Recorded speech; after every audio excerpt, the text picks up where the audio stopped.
Hi, I'm Micah Halpern. Thank you for joining me today as I do some thinking out loud. Our first segment is called Background Briefing.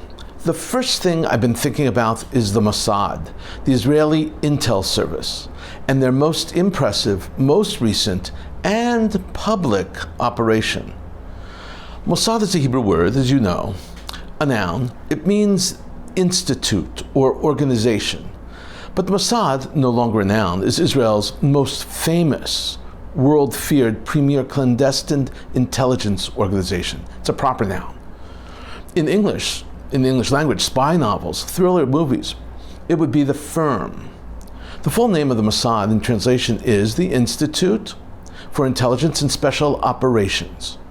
Most Mossad operations are kept secret, and yet they broke their own rules to inform the world about the time they stepped almost literally into the lion's den to kidnap and interrogate Yosef Shabazi Abbasalilo, an operative for the Iranian Revolutionary Guard Corps. The movie, coming to life, is stunning, almost real-time detail, and we have a video. Abbasalilo was the leader of a terror cell. The plot he was to carry out was foiled with the help of Cypriot security forces. His team's mission was to wreak havoc, death, destruction on Jews and Israelis in Cyprus. In the video posted by the Mossad, we see the terrorist and hear his confession, detail after detail. He outlines his mission, identifies Mohammed Hazimi, the head of the IRCG intel operations. He names his handler, Shatari Sadeh, who assembled the team and gave him detailed instructions, he says. He told me, you need to enter northern Cyprus, where we have certain people who can send you from there to southern Cyprus. Abbasalilo, the assassin, gives up the names of the operatives he was to work with in Cyprus. The team included Cypriots, Pakistanis, and Iranians, 6 of whom have now been arrested, and 1 is still at large. Yosef Shabazi Abbasalilo and his whereabouts since his capture by Israel and after his confession are not known. Publicizing the Mossad's actions in Iran was a particularly important weapon aimed against the Iranian leadership and the leadership of other of Israel's haters and enemies in the world. In publicizing the capture and interrogation, Israel proclaimed that they have operational control, that their operations can reach deep into the heart and safe spaces of their enemies, that no place on earth is a safe refuge. That is, you do us wrong, Israel will find you. The Mossad answers only to the Prime Minister of Israel. There's no oversight, and there's no legal limits. The best guesstimate is that the Mossad employs over 7,000 people, and making it one of the largest intel agencies in the world. In all probability, the Mossad has conducted over 2,700 assassinations since its inception in 1949. Many are made to look like accidents. Tens of thousands of volunteers have helped the Mossad since its inception. Of the volunteers, some are dual citizens of Israel, but most are not. These volunteers play a huge role in the success of the Mossad. They are essential parts of the operation, the operational model, and the success of the agency itself, the Mossad. Almost everything the Mossad does is hidden and cloaked in secrecy. That makes sense. While there is certainly cloak and dagger involved in Mossad operations, they are equally involved in gathering information, technology, and science. They are charged with the collection of information, of covert operations, and of counter-terror. In June of 2017, the Mossad opened a new division, the Venture Capital Division. Yes, venture capital. This division invests in new technologies that promise to enhance Israel's safety.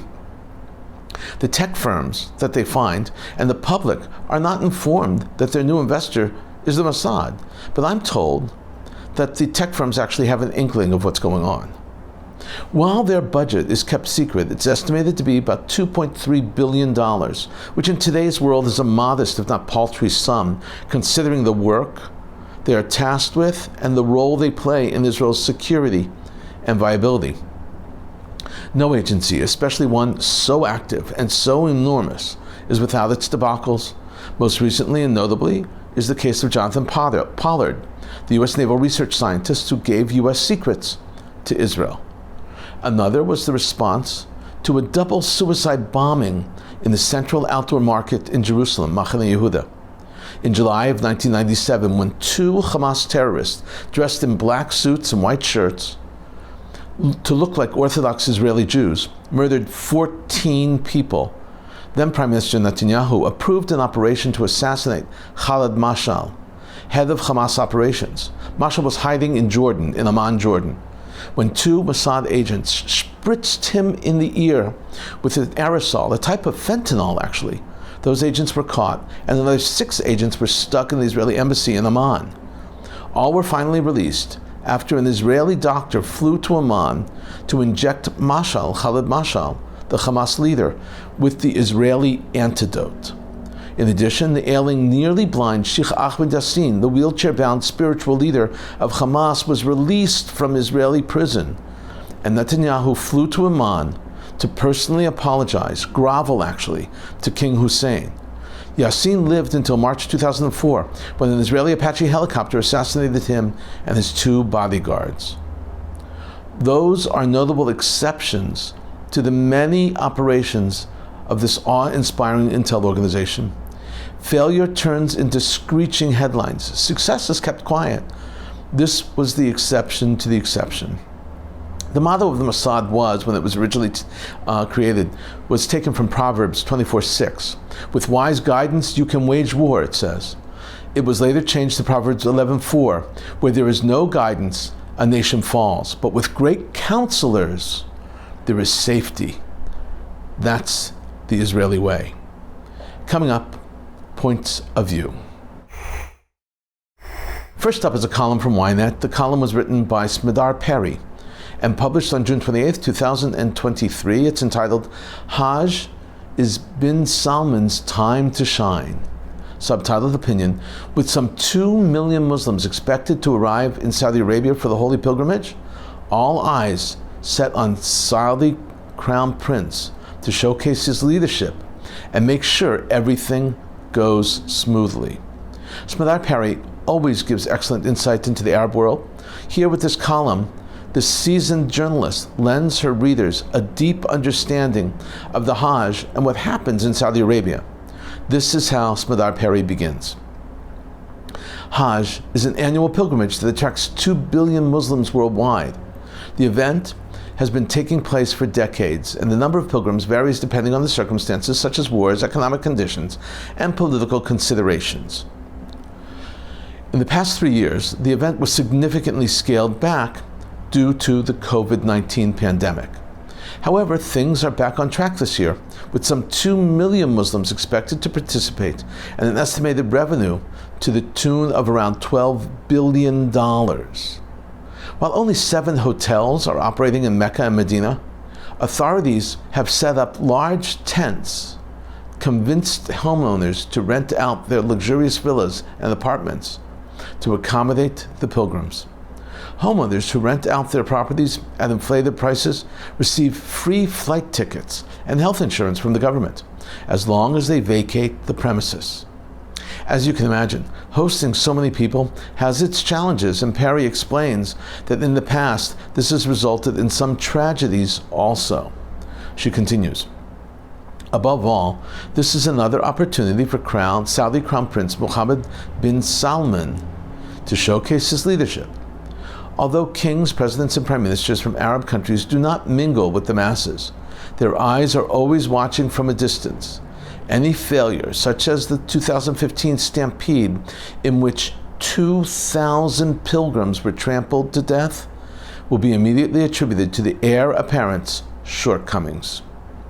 Now Perry explains that long-held traditions have changed this year, and for the first time women from the West and from the Arab world are permitted to attend the Hajj. She writes, this is also a historic milestone. For the first time in the history of the Hajj, Muslim women from Europe, Australia, and the United States, and the rest of the Arab world are granted permission to perform the pilgrimage without male escorts.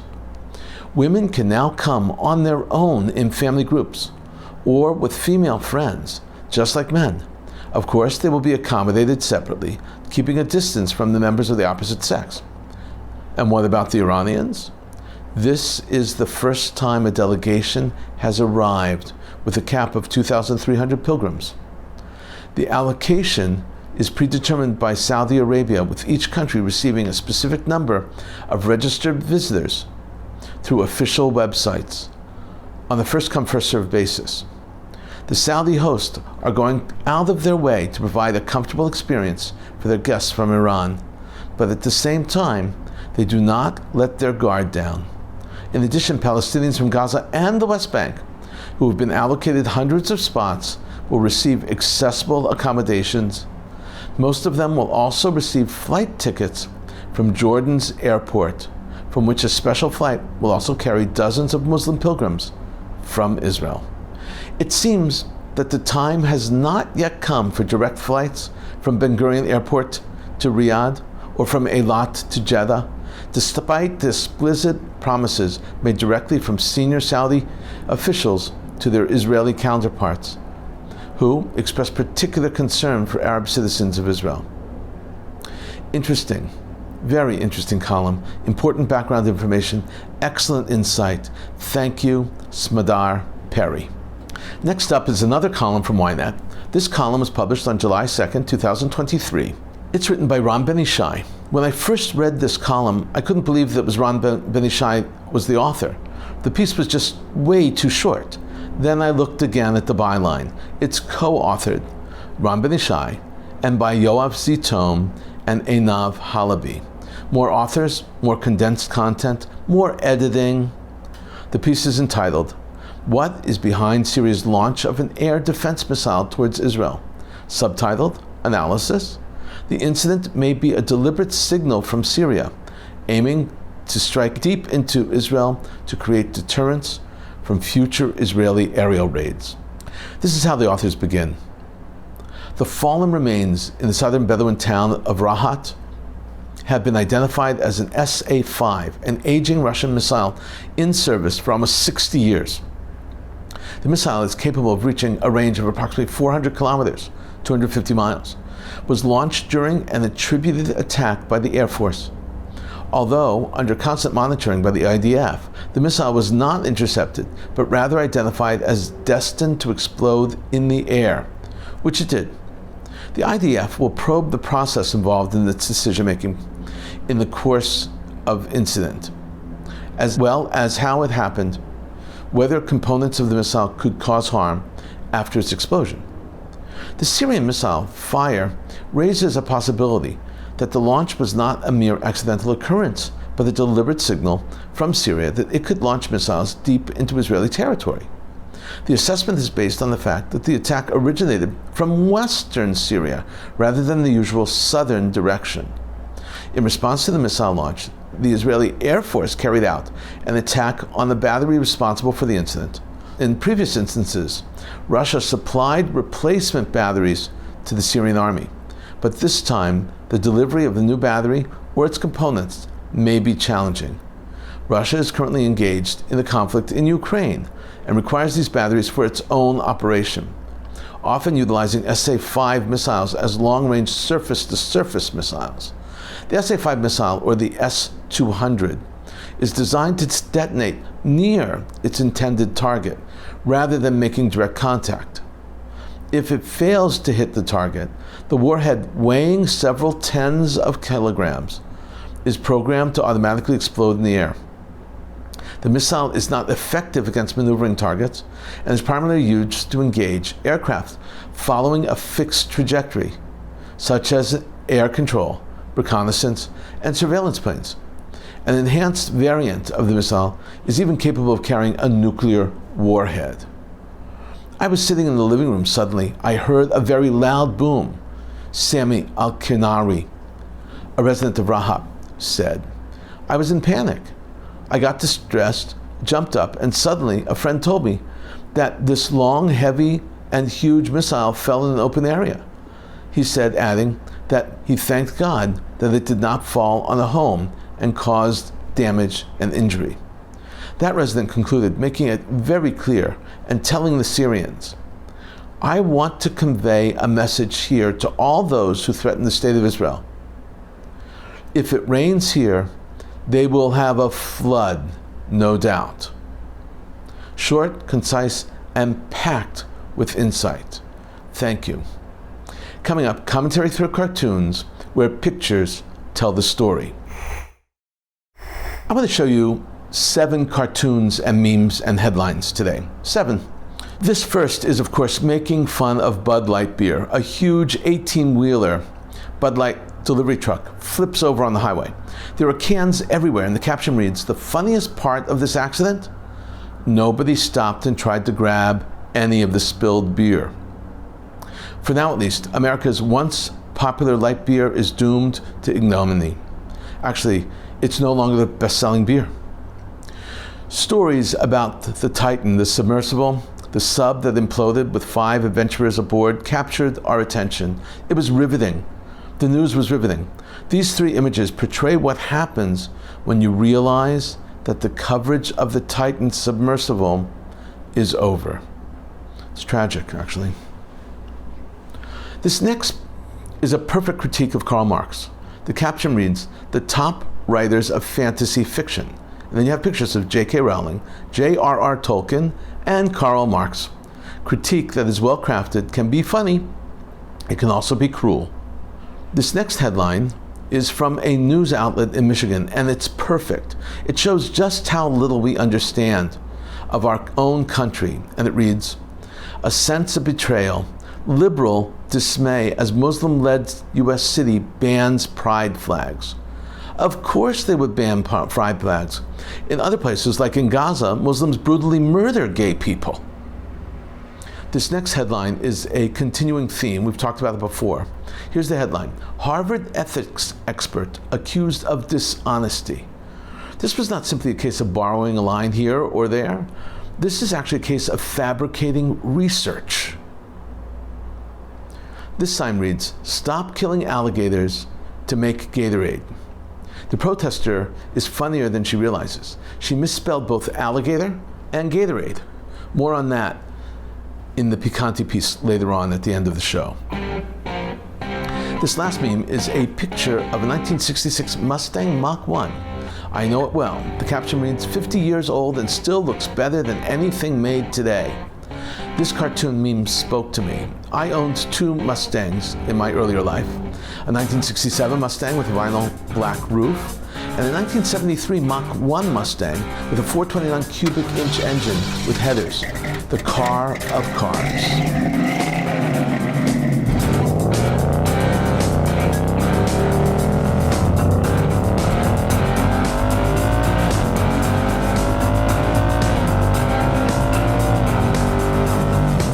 In a moment, more of my own perspective and a few predictions. Gal Gadot, the Israeli-born actress and model, who first rose to fame when she was crowned Miss Israel in 2004, and then soared to even higher heights in the DC movie Wonder Woman, is soaring even higher. Gadot received a spot on Hollywood's Walk of Fame, according to the Los Angeles Chamber of Commerce, which divvies up those stars. It was announced that the 38-year-old actress will be one of 31 film industry professionals and the first Israeli to receive a star on the Hollywood Walk of Fame in 2024. Not surprisingly, Russian President Vladimir Putin held a phone call with Iranian President Ibrahim Raisi, who expressed full support for Russian President after the Wagner Group's move towards Moscow was aborted. Russia and Iran are linked. Both are isolated in the international community, and their mutual support is essential. As Madar Perry wrote in her column, billions of Muslims around the world are watching, and as about 2 million Muslims will be pilgrims officially to make their annual Hajj, which is a pilgrimage to Mecca and Medina. After circling Islam's holiest site, the Kaaba, they converged on a vast tent camp in the nearby desert for a day and night of prayer. The Hajj pilgrimage one of the largest religious gatherings in the world, has returned to full capacity this year for the first time since the onset of the coronavirus epidemic. The pandemic 3 years ago really devastated the Hajj. The pilgrimage is one of the 5 pillars of Islam. If they are physically and financially able, all Muslims are required to make the 5-day Hajj at least once in their lives. Some Muslims spend years saving up money and waiting for a permit to embark on the journey. Israel's youth soccer team will participate in the Olympic Games in Paris in 2024. It's the first time in 47 years, ever since 1976, that the Israel soccer team will compete in this sought-after competition. This is not the under-20 competition or the Junior Olympics.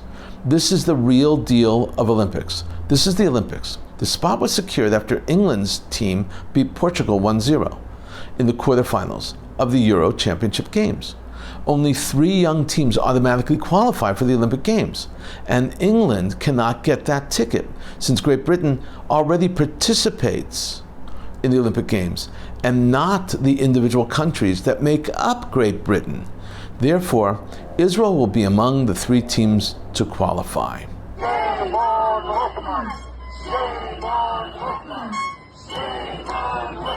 The Knesset's Ethics Committee determined that no sanctions would be imposed against Knesset member Simcha Rothman. He's from the religious Zionist Party, following an incident that occurred in New York City last month, when Rothman grabbed a megaphone from a protester demonstrating against Israel's judicial overhaul, and Rothman is a major player in that judicial overhaul. Following the incident, Knesset member Naama Lazimi of the Labour Party appealed to the Ethics Committee, claiming that Rothman acted violently even though he was not under threat. The committee's decision reads, and I'm quoting here from the decision, "In this case, no ethical violation was committed. At the same time, the committee wishes to point out that holding a public office brings with it criticism, and Knesset members are expected not to enter into physical confrontation with protesters." You want to see me dance? You want to see me dance? Europe, you want to see me dance? Watch me.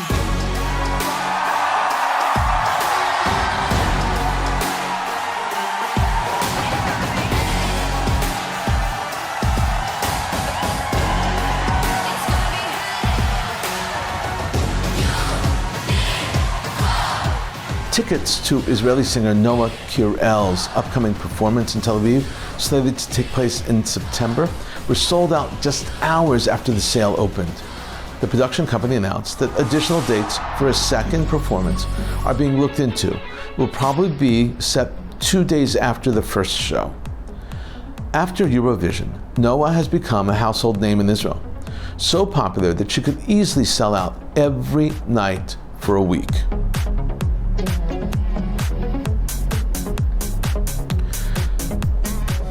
The Ministerial Committee on Legislation is set to approve a bill that mandates that additional loyalty declarations for individuals appointed as heads of diplomatic or consular missions abroad. The declaration will state, quote, "I undertake to maintain loyalty to the State of Israel as a Jewish and democratic state." The bill emphasized that the head of the mission represents the state and the government, and is responsible for faithfully expressing the government policy. Numerous political appointees in diplomatic posts have resigned since Bibi Netanyahu was re-elected and cobbled together his new coalition, the new government, because these diplomats personally could not represent the new government's policies. As we have mentioned, a Syrian anti-aircraft missile was fired towards Israel and exploded midair. The IDF said a loud blast rocked central Israel. The army added that the details of the incident are currently under investigation and relayed no special instructions for the home front. Meanwhile, Syrian state news agency Sana reported that the country's air defenses were activated against Israeli airstrikes in Tardis and Homs. The report claimed that the air defenses managed to shoot down several missiles in Homs. New anti-aircraft missiles are designed to explode in the sky. They are defensive weapons and not attack missiles. This missile was very likely a misfire. Palestinian President Mahmoud Abbas has expressed full support for Russian leader after the abortive Wagner Group mutiny. According to the Kremlin, Abbas's support came in the form of a phone call with Russian President Vladimir Putin. Abbas is looking to expand his role and his import by being one of the only leaders in the world who support Putin. The IDF will purchase a third squadron of F-35 stealth fighter jets from the United States. The Defense Ministry announced that the other day. These jets will add to Israel's Air Force, which already includes 75 F-35s. The cost of the purchase is estimated to reach $3 billion. It will be paid for with military aid from the U.S. This is one of the important footnotes of U.S. aid. U.S. military aid requires recipients to buy U.S. military equipment with the aid they get from the United States. We've been thinking out loud about a lot today. Now that you know what I've been thinking, let me know what you're thinking. Email me at micah@jbstv.org. Tweet me at Micah Halpern. Tell me what you think. Before we end, let me leave you with one picante piece of information. Do you know where the drink Gatorade comes from? We made fun of the protester who misspelled alligator and Gatorade, but there is a story behind Gatorade. Gatorade was created by a team of scientists at the University of Florida School of Medicine. The legend was born in 1965 in the storied swamp of Florida, and as befits a legend, it began with a searing question. Roy Graves, the head coach of the football team there, was asked them to create something that would replenish the fluids lost during the hard workouts in the Florida heat. The drink they concocted was a mixture of water, sodium, sugar, potassium, phosphate, and lemon juice. The mascot for the University of Florida is, of course, none other than the gator, the alligator. Originally, the drink was called Gatorade, A-I-D, because it was helping the football team. Soon after, the name was changed to Gatorade, A-D-E. Thank you for thinking out loud with me, Micah Halpern. Let's think out loud again next week on JBS.